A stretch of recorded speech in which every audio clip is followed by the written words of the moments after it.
sanadkii hore 2015 bishii tobnaad ayay ahayd markii maayirka degmada Laascaanood iyo gudoomiyaha shirkadda Telesom ee gobolka Sool ay si rasmi ah u dhagax dhigeen wadadan ay maanta xariga ka jareen mas'uuliyiinta shirkadda Telesom iyo xogayaha fulinta dowladda hoose waxaana munaasabad kooban oo lagu qabtay xarunta Telesom ka soo qayb galay mas'uuliyiin ay kamid ahaayeen gudoomiyaha shirkadda Telesom Cabdisaaq Axmed Warsame Dhabayaco iyo madaxa arrimaha bulshada shirkadda Telesom Maxamed Cabdi Darbe sidoo kale xildhibaanada golaha deegaanka ay weeliyaan xogayaha fulinta dowladda hoose مسؤولين حريق كتر إيمانته وضدنا يا سيادة وسولويي كارنت هاي كقاعدين كتر شركة تلسوم هرمر كما قرد الأسعانات. مدار حريق على كتر يو وضدي تلسوم أي دستي ونص كيلومتر كهيد وضد صورنتي أي مركب هرلا هيد عد سجيدا دولة هوسيل الأسعانات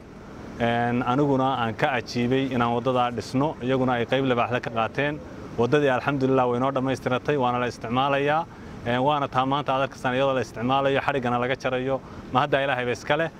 mar labaadka waxa ma hadda iska leh shirkadda Telesom wixii ay dadka ka dhex shaqeysanaysay ku soo celisay wax fara badan waagi hore waxaan aad uga qayb qaadan jiray iskuulada iyo arrimaha waxbarashada sida jaamacadaha haddeerna kulli sida muuqata waxaan u soo jeesanay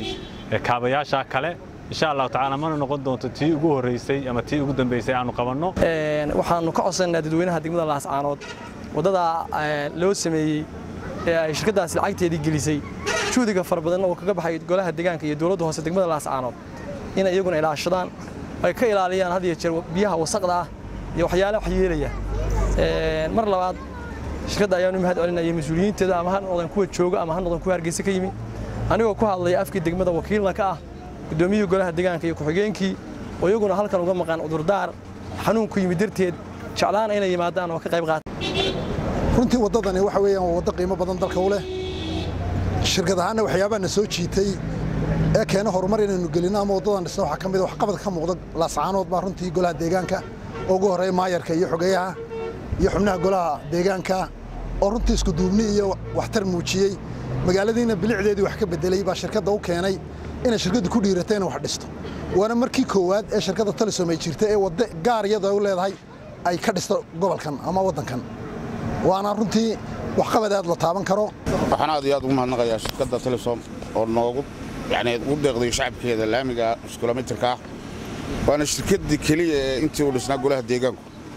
fulisay ama nus kilometer noqdo ama wax ka badan noqday wax ku oola oo madax u dadkan degmada diga waxay kala qabatay sida xogeeyo sheegay maxay ahayd tooy gaari ashka lagu guraayay ibisay dawladda hoose Cabdisaaq aad baan ugu mahadnaqaynaa gudoomiyaha shirkadda Telesom وأن دنيا وجعل هذا يجري وحقبت كدقمة وحنا ولبا كسي بهالكينا عبد الرزاق إنه أنت كسي فديو وحقبت كهو قبل يدك كيسة والشركة تلسم ده وحنا كفرنا وحيالات فربنا لكن وقوم هذا قنا إن شاء الله وحنا كسوينا وحقبت كلو آديات فربنا dhinaca kalena waxay mas'uuliyiinta dugsiga sare Muuse Yuusuf ku wareejiyeen dhismaha shirkadda Telesom ee ka hirgelisay magaalada Laascaanood kaasoo loogu talagalay inay isticmaalaan ilaalada dugsiga sare ee Muuse Yuusuf bismillaahir rahmaanir rahiim ilaahay waa mahad subhanahu wa ta'ala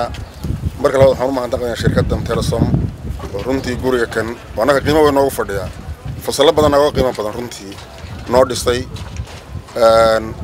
dhibaato waxay naga haysay runtii dhibaato weyn oo runtii dadka oo dareemaynin security ama wardiyo meesha maartay degil haayeen oo fadhiisan lahaayeen Telesom baan ku codsanay si dhiga furnaan wanaagsan bay noo aqbaleen qolkan ay noo dhiseen oo ganjeeladana dawatan ku dhagan halka iskuulka laga wardiyeenayo marka